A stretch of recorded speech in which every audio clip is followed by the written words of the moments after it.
to the Gardenangelists, where we talk about flowers, veggies, and all the best dirt. My name is Carol Michael. I'm from Indianapolis, Indiana. And my name is Dee Nash, and I'm from Guthrie, Oklahoma. Hello, Dee. Hello, Carol. How was your Thanksgiving? It was very nice, and how was yours? It was great. Super easy, super fun, best dressing ever. What are we going to talk about? What are we going to talk about today?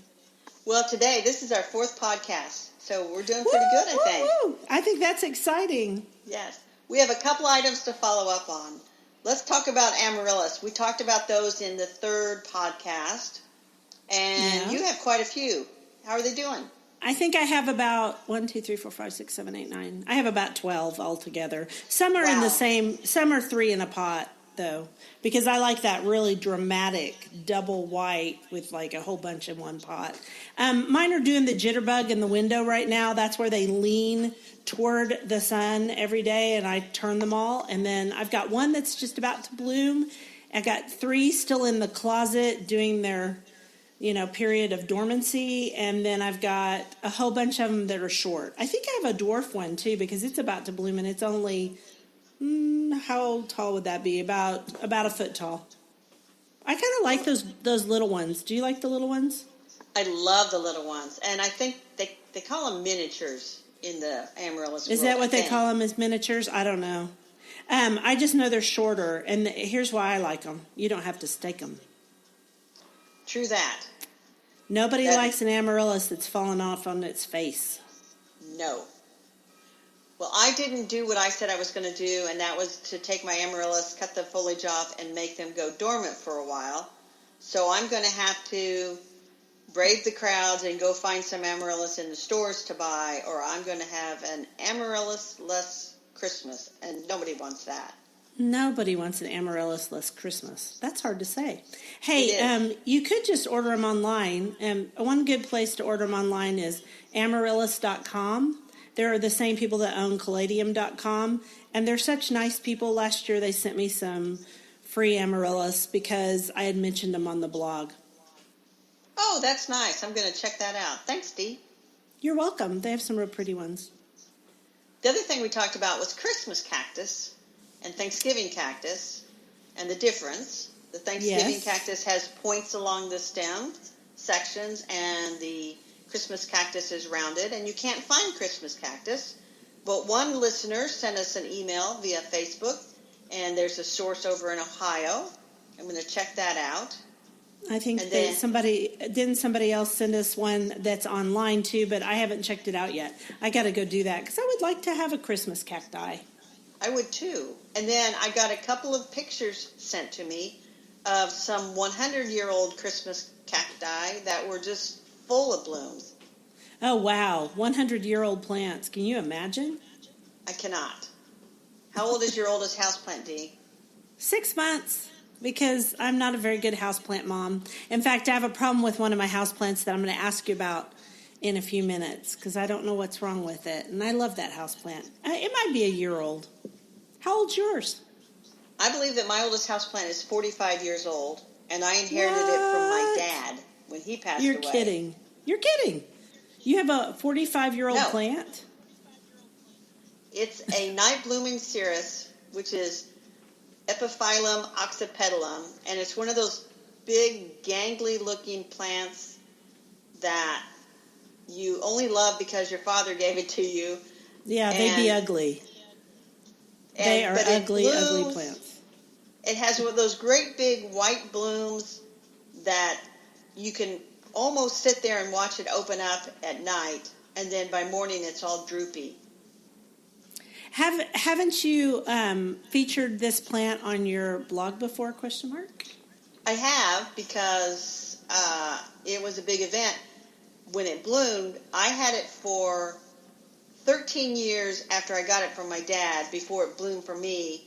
And that's because I put it in a bigger pot, and it likes to be all cramped up in a small pot. Which is called root bound, right? Yes. It likes to be root bound. Or pot bound. Mm-hmm. Yes. But when it blooms, it is very heavily scented. And if you get up close, it almost makes your eyes water. It's like somebody just dumped a whole bottle of perfume. What kind of perfume do you think? I mean, is it like old lady perfume or good perfume? No, old lady perfume. If that's not. And, not to be, picking on old ladies and their perfume at all. Because we'll be there quickly enough. We're getting there. But it has to be heavily scented because the bloom is only open for one night. So where it's native to down in, I think, South America region, it really has to draw on the pollinators that night because that flower is not going to be open the next day. So do you think it's pollinated by moths? I bet it is. Yeah, at night like that, it probably is moths. Yeah, and see, it's white. Isn't it a white bloom? That's what I remember white. about it. It actually glows at night, and I remember as a kid when it was blooming, when it was going to bloom, we'd be out there watching it at 9 and 10 o'clock at night, and the neighbors would come over, and it was a big deal, just like on the Dennis the Menace movie when that flower opened. Really, I hadn't seen that version of Dennis the Menace, but that's pretty cute, I gotta say. Hey, one of these days we are going to do that podcast on movies and how they deal with plants, and I think we should do that fairly soon because it's winter time. That'd be a good time to do it. Also, we could do one on night blooming plants. That'd be fun. Yes, that would be very fun. I'm going to write that down. Okay, cool. So that's our flowers for today. You want to talk about veggies? Well, there aren't very many veggies growing right now. I mean, it's kind of winter here, even though it's not officially winter. But I am prepping my vegetable beds for the springtime. I'm going to prep mine by putting shredded leaves on top of them because I live in the middle. I mean, most people think Oklahoma's just one big giant prairie, but it's not. I-35 is the demarcation line, and I live east of I-35. So I'm surrounded by oak trees, which means I have not one leaf fall. I have two, one in the spring and one in the fall. So we've already blown off and shredded all the leaves that were on my front lawn. And so I'm going to put them on my vegetable bed, and then I'm also going to top it off with some chicken manure. Chicken manure makes great fertilizer. You just got to let it sit for 6 months before you plant anything. Well, I don't have any chicken manure, but I've already picked up all the leaves and just kind of sucked them up while I was mowing the lawn. And I've put all the beds to bed with a big blanket of leaves on them for the winter. Have you ever grown cover crops for your garden? I have not. You know what I'd like to do? I'd like to grow some red clover. I think that would be fun. But the problem is with cover crops, my weather here is kind of harsh in the winter sometimes. It might go all winter and we do just fine. And then in the spring, I could, let it die off and till it under. But unfortunately, in Oklahoma, sometimes it gets really, really cold and then your crop never goes anywhere. You know what I mean? Right. And here in Indiana, we sow our cover crops earlier in the fall, so they have a good chance to grow in the fall, and then they can go dormant. Winter rye or annual rye is a big cover crop that a lot of vegetable gardeners use, and the red clover is nice because it fixes nitrogen in the soil. But I don't do it anymore because I have the leaves to add organic matter, and that's really what the cover crops are. Some people call them green manures. Right, they're called green manures. But here's the other part of that. I don't till anymore. I've quit tilling a long time ago, and if you don't till them in, then they just sit on top of your soil. I'm in raised beds now. I'm in raised beds too, so the few times that I've tried the cover crops, you end up having to sort of hand dig them in, which turns out to be a lot of work, and we don't like a lot of work in the garden, do we? No, we are officially lazy gardeners, so we try to do as little work as possible because we both have pretty big gardens, and there's only us. Yes. Well, I mean, I don't have any outside help. Well, I would use a cover crop, and the annual rye is good. If you have really compacted clay soil, those things tend to have long roots that help break up the soil. So if I didn't have another source of organic matter, I would definitely sow a cover crop. Well, that's a good idea. Or you could just buy some, for people who don't have leaves available or something else, they can go to their local box store or to their nursery and get some kind of a composted item and put it in. Or they can make their own compost with kitchen waste and other stuff, which we could do a whole thing on compost, but yeah. Yeah, because I have a book about compost that's 1,000 pages. We'll go through that someday, Dee. Oh, let's not. One thing I was going to add before we move on to all the best dirt, which I'm very excited about, is I've purchased composted cow manure in bags for my garden too in the past. Yeah, I have too. But I'm sure my farming ancestors rolled in their graves at the very idea that people would buy that. That we buy cow poop. Yeah, Yeah. exactly. Well, I use chicken poop on mine. Of course, it's from my chickens, but I haven't had chickens for a couple of years. Like I said in the last podcast, I might get some this spring, though. Well, it'd be exciting. Anyway, it would be exciting. I love Peeps, the real ones, not the ones that are made of marshmallow. So let's move from talking about the vegetable garden dirt to all the best dirt. I know you're excited about this topic today.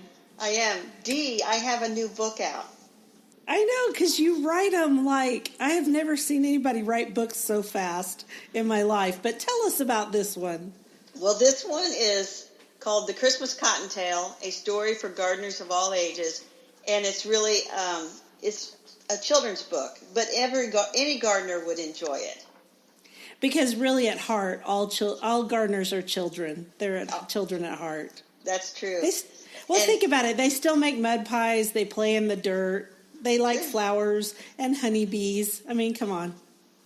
Yes. So anyway, my new book is out, and it's all about a little bunny that Santa Claus finds one Christmas Eve, and then I don't want to give away the whole story because it's a pretty cute story. It really is. It would be a great Christmas gift for any of the children in your life, whether they're from the age of 3 to 85 or 88. Exactly. And the nice thing about it is illustrated with some very cute drawings. And my nephew is a graphic designer, and he did the artwork for me. And it's nice to have a graphic designer in the family, isn't it? It is. And so it's kind of a partnership between the two of us. And he has a 5-year-old. And the first time I asked her what her favorite book was, while I was holding this book in front of her, she runs off to the other room to find a book. And I'm like, no. This book is your favorite book. But yesterday at Thanksgiving, when I asked her, what's your favorite book, she said, The Christmas Cottontail. So how cute. Did you it out. Did you tell her that 20,000 times before so that she'd get it right? No, she got it right. I only had to tell her twice. Got it. No, but hey, that was the first time. Tell people where they can buy this precious little book. Well, the precious little book right now, since I got it out kind of late to get it in bookstores, it is on Amazon. They can just search on The Christmas Cottontail or search on Carol Michael, M-I-C-H-E-L. And it is also, in another week or so, I'm going to have it on my blog, maydreamsgardens.com, and I'll have a few copies that people can buy that are signed. Oh, that's nice. Good job. That would be even better. Signed by you. And while they're there, they might as well buy my first 2 books, Humorous and Lighthearted Essays on Gardening, Potted and Pruned, Living a Gardening Life, and Homegrown and Handpicked, A Year in a Gardening Life. They make great gifts. They do make great gifts, especially for new gardeners, because they need to hear all the stuff that goes on in a gardener's life besides pulling weeds, right? Yes, although I talk a lot about pulling weeds. Don't we all? I have a little bit of dirt, too. I know you do, Dee. What's your dirt? I'm so excited. Katie, our friend, Katie Elzer Peters, and we worked on my website, dnash.com, which is my writing website. Not my blog, but my writing website. And we revamped the whole thing, and I'm just proud as punch about it. We soft launched it this week, and it's got a few little problems I got to fix. But all in all, it's smooth as silk, and it's got some great stuff on there. She even found an interview I did with a television station in Tulsa that she put on my speakers page. And I had never seen the interview. I remember doing it, but I had never seen it. So that was kind of exciting. That is exciting. I'm going to have to check that website out. So it's dnash.com? Yeah, it's dnash.com. And, of course, we also have blogs because, we're multifaceted. And mine is Red Dirt Ramblings at reddirtramblings.com. And yours is? maydreamsgardens.com. Yeah. We've been blogging. How long have you been blogging? Since really steadily since 2006, so a dozen years. I've been doing it 11 years this year. Woohoo! I remember reading your blog before I knew you. And before I had a blog. I remember reading your blog before I knew you. yeah, it's kind of exciting that we've had this path. So anyway, that's my dirt for this week. It's just little dirt, but it was fun. It's great dirt. So that's about all we have for this time, right, Dee? Yes, and everybody can reach us at thegardenangelists@gmail.com. They can also reach us on our Facebook page. Where else? Instagram, Twitter. We're everywhere. And they can subscribe via iTunes or just search on the Gardenangelists podcast and you'll find it. Yeah, it's easy to find. You can subscribe 2 different ways. So anyway, I'll let you go for now, Carol. Thanks for everyone who listens, by the way. We really appreciate it. We are appreciative. And next week we got something super exciting too. So that's the tease to get them to come back and listen again. I see. Okay, talk to you later. All right, bye, Dee.